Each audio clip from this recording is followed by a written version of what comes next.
Hi, I'm Ben Solomon. Though you may know me as the founder and chairman of the Exodus One Foundation, I've had several decades working in manufacturing and management consulting firms. And from that experience, I have published this book, Reengineering Strategies and Tactics.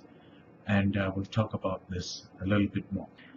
Reengineering Strategies and Tactics was a book that was written over many decades, and the people who are most influential in terms of the work they gave me to write up were people like Ralph Kugler, then chairman of Unilever Malaysia, David Smith, then managing director of Texas Instruments Malaysia, which was a 1.5 billion assembly test operation. He moved on to Tech.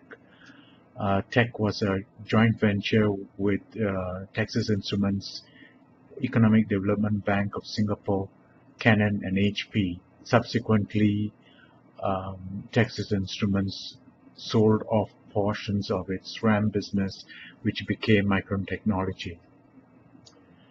The book is divided into several sections.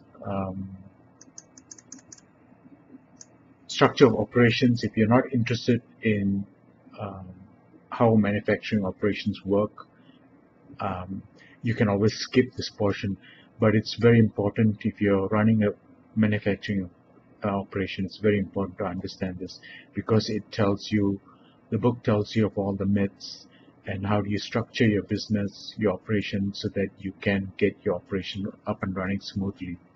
The part 3 of the book is about the tools that we use, that I've used to do my business re-engineering, and why we need to do re-engineering. Issues with forecasting. Forecasting is the big stumbling block in manufacturing operations, and I explain how to solve that problem once and for all. The real thing about this, the most important thing about this book is the holistic business model, and it consists of 3 layers: the operations layer, the revenue transaction layer. This is how you generate your revenues, either through value identity or your brands, or how you present yourself, or how you create transactions, and what type of competencies you're using. And the most important piece for a business strategy point of view is the business and management layer, which consists of two layers. Because there's so much material to pack into one layer, it's usually split up into 2 pieces, and let's get to that immediately.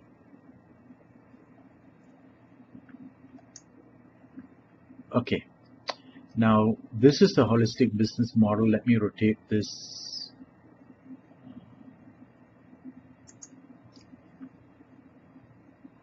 This is the holistic business model. It's about business strategy, and let's go back one page.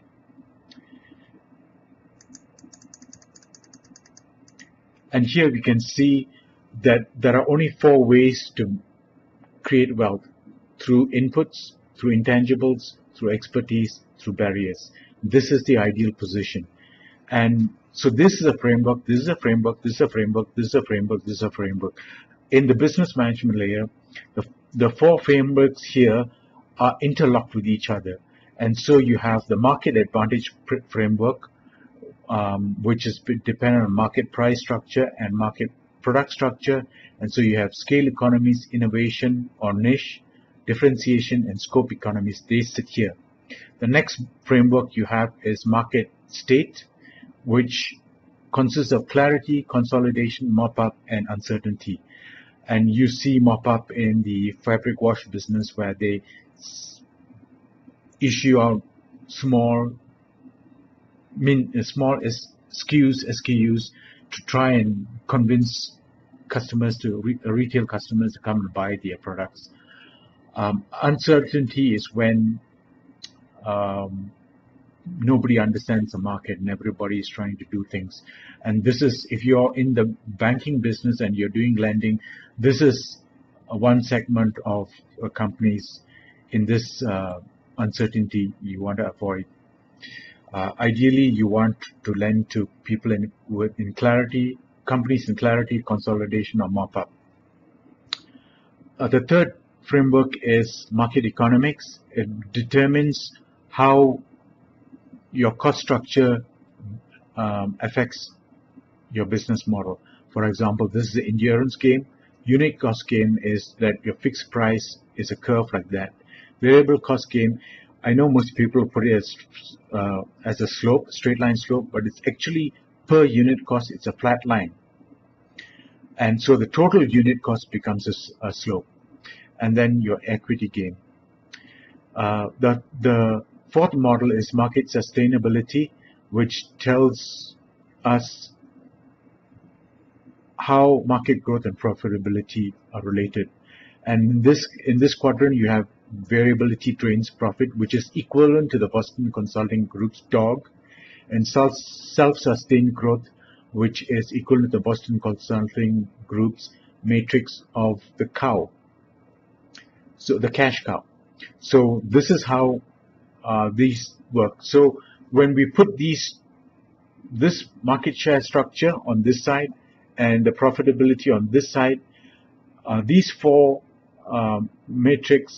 frameworks tell us that we have inputs, intangibles, barriers, and expertise as the only means of creating wealth. Along this line, we see along this edge, we see that it's an economic game theory is that of an optimum location game.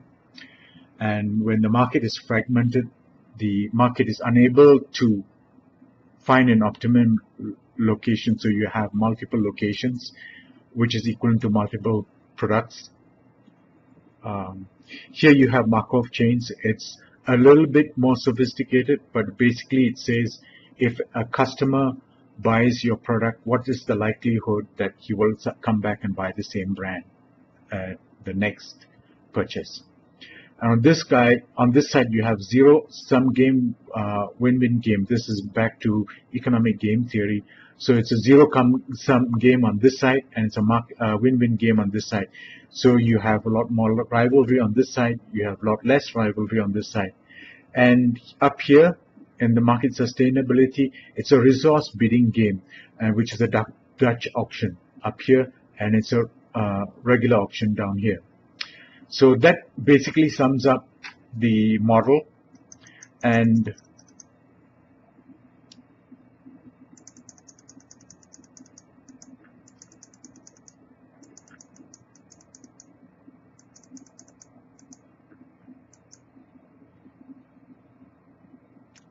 here's an example of sensitivity analysis, where the original company was stationed here and here, and the share structure suggests that the company could move up to the mop-up, and correspondingly, when this guy moves up here, because you're locked along the